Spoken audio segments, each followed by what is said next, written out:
Hello, good morning every one. നമ്മൾ financial ഡെറിവേറ്റീവ്സിൽ നമ്മുടെ അവസാനത്തെ മൊഡ്യൂളിലേക്ക് നമ്മൾ കിടക്കുകയാണ്. അവസാനത്തെ മൊഡ്യൂൾ സ്വാപ്സ് ആണ്. സ്വാപ്സ് വളരെ ചെറിയൊരു മൊഡ്യൂളാണ്, കുറച്ചേ പഠിക്കാനുള്ളൂ.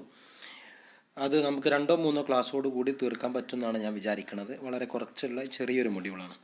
ഓക്കെ, സ്വാപ്സ് എന്ന് പറഞ്ഞാൽ മുമ്പ് നമ്മൾ ഡെറിവേറ്റീവിൻ്റെ ഇൻട്രൊഡക്ഷൻ പറഞ്ഞ സ്ഥലത്ത് നമ്മൾ ഡിസ്കസ് ചെയ്തിട്ടുണ്ട് എന്താണ് സ്വാപ്സ് എന്നുള്ളത്.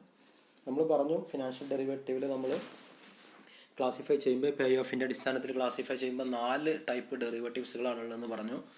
ഒന്നാമത്തത് ഫോർവേഡ്സ്, രണ്ടാമത്തത് ഫ്യൂച്ചേഴ്സ്, മൂന്നാമത്തത് ഓപ്ഷൻസ്, നാലാമത്തത് സ്വാപ്സ്. ഓക്കെ, അതിൽ 3 ഡെറിവേറ്റീവുകളും ആദ്യം പറഞ്ഞ 3 ഡെറിവേറ്റീവുകളും ഫോർവേഡ്സ്, ഫ്യൂച്ചേഴ്സ് ആൻഡ് ഓപ്ഷൻസ്, ഈ 3 ഡെറിവേറ്റീവുകളും നമ്മൾ ഡിസ്കസ് ചെയ്ത് കഴിഞ്ഞു. കഴിഞ്ഞ ചാപ്റ്ററുകളിലായിട്ട് ഡിസ്കസ് ചെയ്ത് കഴിഞ്ഞു. ഇനി 4ാമത്തെ ഡെറിവേറ്റീവാണ് സ്വാപ്സ് എന്നുള്ളത്. ഓക്കെ, നമുക്ക് സ്വാപ്സിൽ നമുക്ക് എന്തൊക്കെ പഠിക്കാനുള്ളത് നോക്കാം. നമുക്ക് ആദ്യം പഠിക്കാനുള്ളത് സ്വാപ്സുമായി ബന്ധപ്പെട്ടുള്ള അതിൻ്റെ ബേസിക് മീനിങ്, അതിൻ്റെ ഡെഫിനിഷന്, അതുപോലെ അഡ്വാൻറ്റേജസ്, ഫീച്ചേഴ്സ്, പിന്നെ അതിലുപയോഗിക്കുന്ന ടേംസ്, അങ്ങനെ കാര്യങ്ങളൊക്കെ നമ്മൾ ഇൻട്രൊഡക്ഷനിൽ നമുക്ക് പറയാനുണ്ട്. പിന്നെ അതിൻ്റെ ടൈപ്സ് പറയാനുണ്ട്. അതുപോലെ നമ്മൾ കുറച്ച് ഡിഫറെൻറ്റ് ടൈപ്സ്, ജനറിക് ആയിട്ടുള്ള അല്ലെങ്കിൽ എക്സോട്ടിക് ആയിട്ടുള്ള കുറച്ച് ടൈപ്പ് സ്വാപ്സുകളും പറയാനുണ്ട്. ഇത്രയും നമുക്ക് അതിൻ്റെ അകത്ത് പറയാനുള്ളൂ. അപ്പോൾ ഇന്ന് നമുക്ക് ഇൻട്രൊഡക്ഷൻ നമുക്ക് ഡിസ്കസ് ചെയ്യാം. ഇൻട്രൊഡക്ഷനിൽ നിന്ന് നമുക്ക് പറയാനുള്ള ഭാഗങ്ങൾ എന്താണ് സ്വാപ്സിൻ്റെ മീനിങ്, എന്തൊക്കെയാണ് അതിൻ്റെ ഫീച്ചേഴ്സ്, എന്തൊക്കെയാണ് നമ്മളതിൽ ഉപയോഗിക്കുന്ന ടെർമിനോളജീസ്, അഡ്വാൻറ്റേജസ്, ഡിസ്അഡ്വാൻറ്റേജസ്, യൂസസ്, പിന്നെ അതിൻ്റെ ഇവല്യൂഷനും ഇക്കണോമിക് ഫങ്ഷൻസും, അതുപോലെ സ്വാപ്സും ഫ്യൂച്ചേഴ്സും തമ്മിലുള്ള ഡിഫറൻസുകൾ നമുക്ക് പഠിക്കാനുണ്ട്. ഓക്കെ, ഇത്രയും കാര്യങ്ങൾ നമുക്ക് വേഗം പറഞ്ഞു പോകാം. സ്വാപ്സ് എന്ന് പറഞ്ഞു കഴിഞ്ഞാൽ മീനിങ് ഞാൻ മുമ്പ് പറഞ്ഞതാണ്. സ്വാപ്സ് എന്ന് പറഞ്ഞു കഴിഞ്ഞാൽ എക്സ്ചേഞ്ച് ചെയ്യുക, പകരം അങ്ങോട്ടും ഇങ്ങോട്ടും കൈമാറ്റം ചെയ്യുക എന്നതാണ് സ്വാപ്സ് എന്നുള്ളതിൻ്റെ മീനിങ് എന്നൊക്കെ ഞാൻ പറഞ്ഞിട്ടുണ്ട്.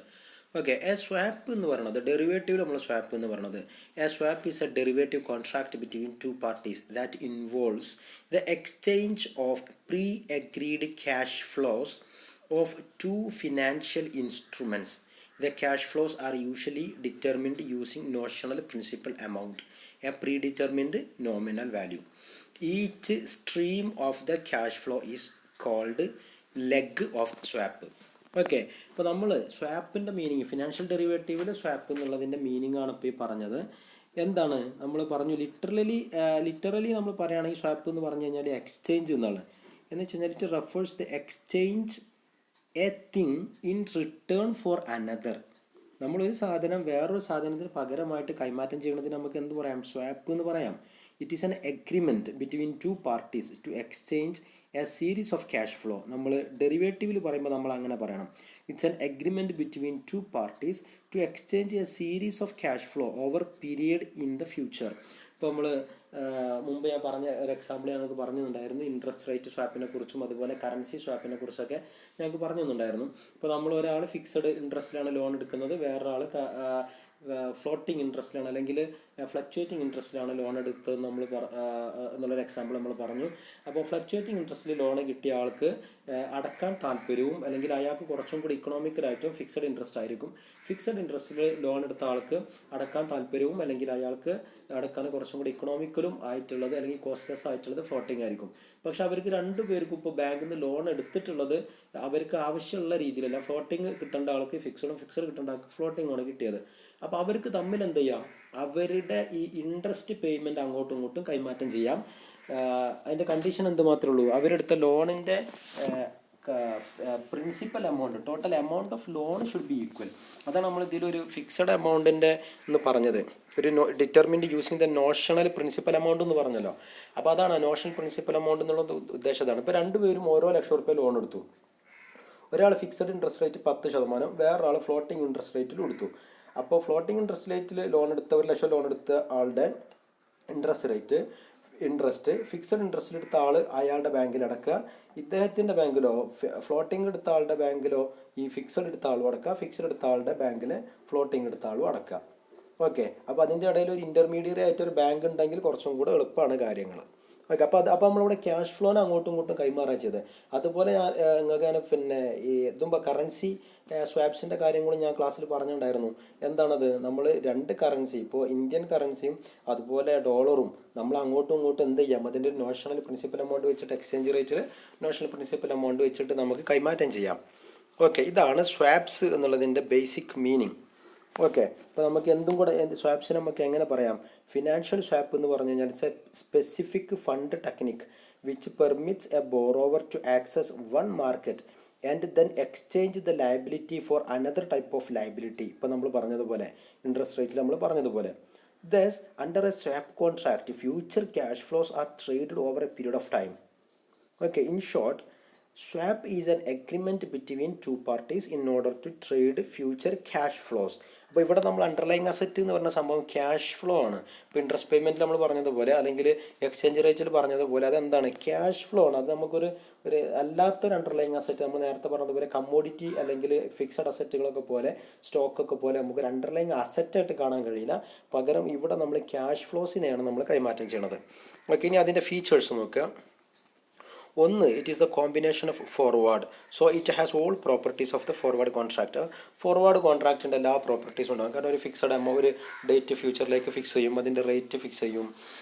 അങ്ങനെ ഫോർവേഡ് കോൺട്രാക്റ്റിൽ നമ്മൾ പറഞ്ഞിട്ടുള്ള എല്ലാ ഫീച്ചേഴ്സും അതിനുണ്ട്. രണ്ടാമത്തത്, it request two parties with equal and opposite mind. It must come contract with one another. നമ്മൾ നേരത്തെ പറഞ്ഞതുപോലെ ഈക്വലും അതുപോലെ ഓപ്പോസിറ്റ് ആയിട്ടുള്ള മൈൻഡ് വേണം എന്നുള്ളതാണ് ഇപ്പോൾ ഒരു ഫീച്ചർ ഇത് പറഞ്ഞത്. എന്താ അതിൻ്റെ ഉദ്ദേശം നിങ്ങൾക്ക് മനസ്സിലായിട്ടുണ്ടാവും.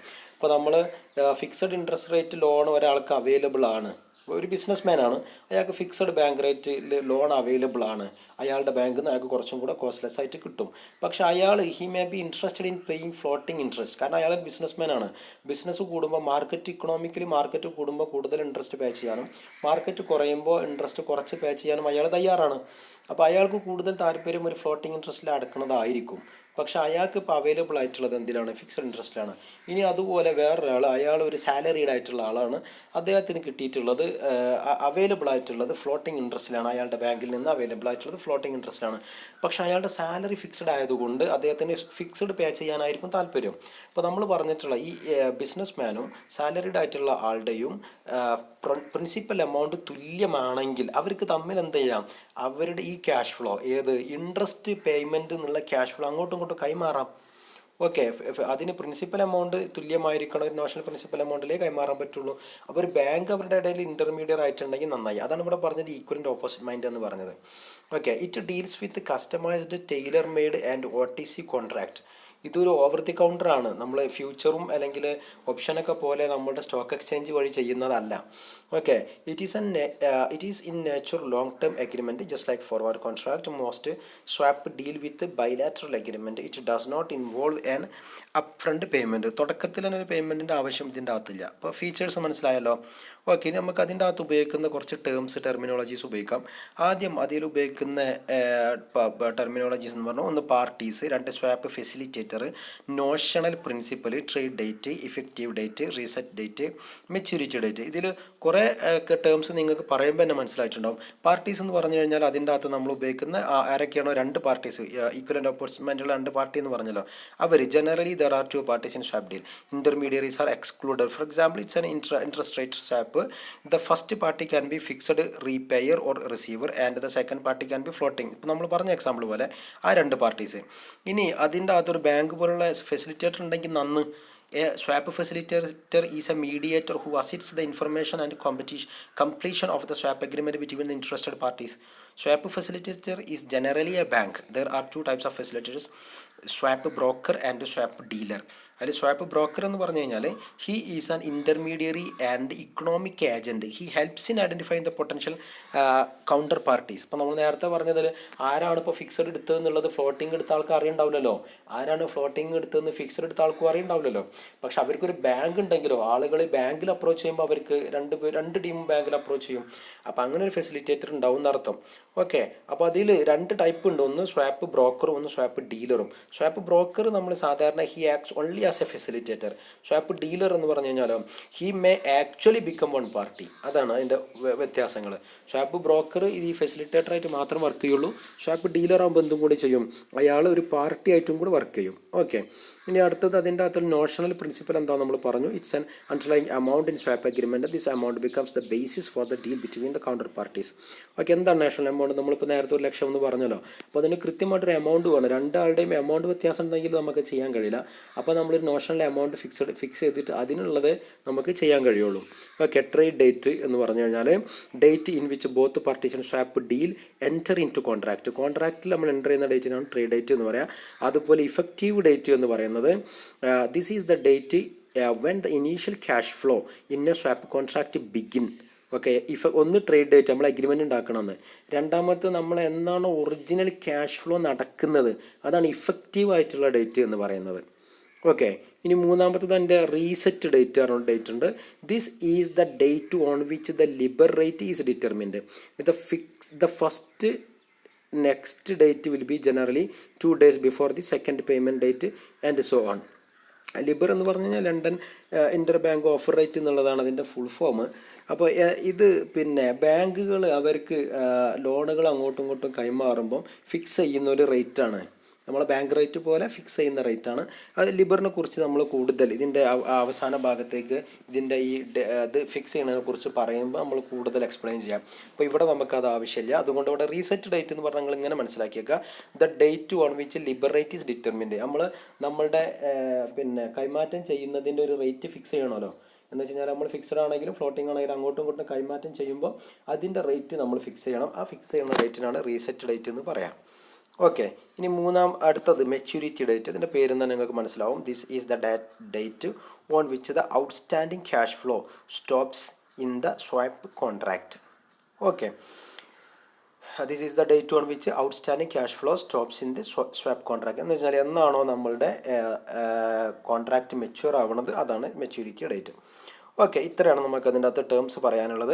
ഇനി അതിൻ്റെ അകത്ത് നമുക്ക് എക്സ്പ്ലെയിൻ ചെയ്യാനുള്ളത് ആ ലിബർ റേറ്റ് മാത്രമേ ഉള്ളൂ. അപ്പോൾ നമ്മളിതിൻ്റെ അവസാന ഭാഗത്തേക്ക് നമുക്ക് എക്സ്പ്ലെയിൻ ചെയ്യാനുണ്ട് എങ്ങനെയാണ് സ്വാപ്പിൻ്റെ ഒരു എങ്ങനെയാണ് അതിൻ്റെ ഡീലിങ്സ് നടക്കുന്നത് എന്നുള്ള സ്ഥലത്ത് നമുക്ക് പറയാനുണ്ട്. അതിൻ്റെ mechanism of swap currency swap പറയാനുണ്ട്. അവിടെ നമ്മൾ ഡീറ്റെയിൽ ആയിട്ട് ലിബർ എന്താണെന്നുള്ളതും മിബർ എന്താണെന്നുള്ളതൊക്കെ പറയും. ഓക്കെ, ഇനി നോക്കുക. അടുത്തത് നമുക്ക് അതിൻ്റെ അഡ്വാൻറ്റേജസ് നോക്കാം. അഡ്വാൻറ്റേജസ് എന്ന് പറയുന്നത് ഒന്നാമത്തെ ഇറ്റ് ഈസ് ജനറലി ചീപ്പർ. രണ്ടാമത്തത് swap can be used to hedge risk. മൂന്നാമത്തെ it provides a flexible and maintains information advantages and it has a longer term than future or options. Then using swap can give companies a better match between their liabilities and revenues. Okay, ഇതൊക്കെ നമ്മൾ introduction പറഞ്ഞ സ്ഥലത്ത് നമ്മൾ പറഞ്ഞു. ഒന്ന് generally ഇത് വളരെ ചീപ്പാണ്. രണ്ടാമത്തെ ഡെറിവേറ്റീവ് ആണ്, റിസ്കിനെ ഹെഡ്ജ് ചെയ്യാൻ സഹായിക്കും.